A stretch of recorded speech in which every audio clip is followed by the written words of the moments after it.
on the water highways of British Columbia. Ferries have hit rocky waters. They haven't taken away their bonuses, they haven't taken away their holdbacks. Everyone else seems to get money except for the passengers. Last week, taxpayer-funded and debt-saddled BC Ferries announced huge changes. 7,000 sailings gone next year. Full weekday discounts for seniors cut in half. And slot machines on board to raise revenue?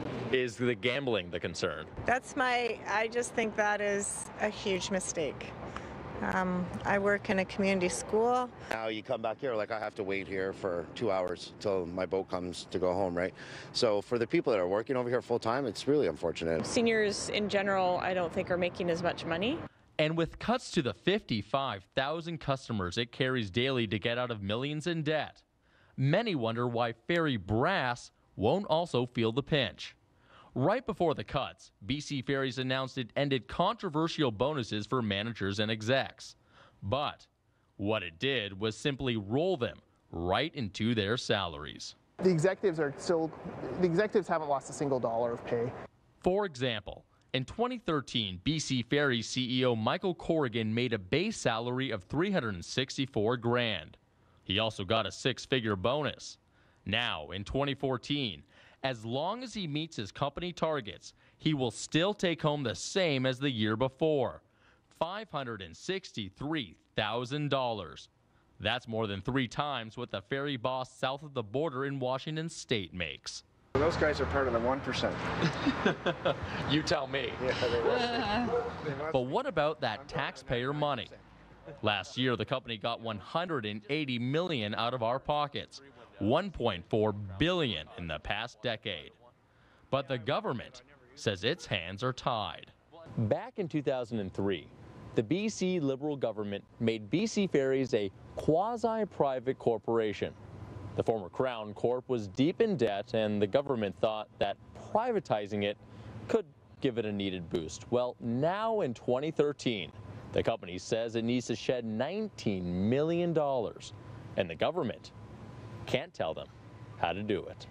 Oh, it was definitely a mistake. It was a mistake, and there is no evidence that it created a better system. The reality is it's a monopoly. I think it's all about economics, and I think that's the wrong place to put our values and our priorities. A company treading murky waters with passengers facing an uncertain horizon. I'm Joshua Skurnick, and this is a Sun News Special Report.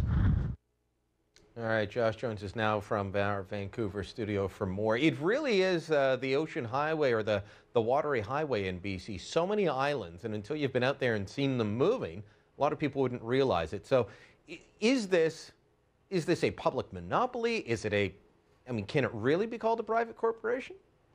Well, I mean, the bottom line is it does get $180 million on average a year, just as it did last year, and then it was, $1 billion over the past decade. But it all goes back to that 2003 decision where they wanted to make it a quasi-private corporation.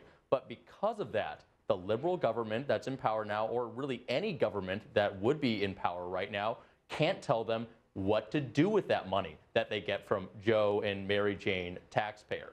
And so it's just a situation where whatever you think, whether they deserve to pay their executives that much because it's a buyer's market and they're trying to get the best people around, or whether or not you think that they're just shanghaiing taxpayers, well, they did it in a way that was not the best for PR, right? All right. Announcing all of these cuts right after they announced that, yes, we're ending our big bonuses, but hey, we're actually just adding them to the salaries as holdbacks. And hey, for our mid-level managers, we weren't able to get to this in the past. Yep. For them, because the company says that it's too hard or really impossible to make set business goals for them, they don't even have to earn those salary holdbacks. They get them automatically, Brian.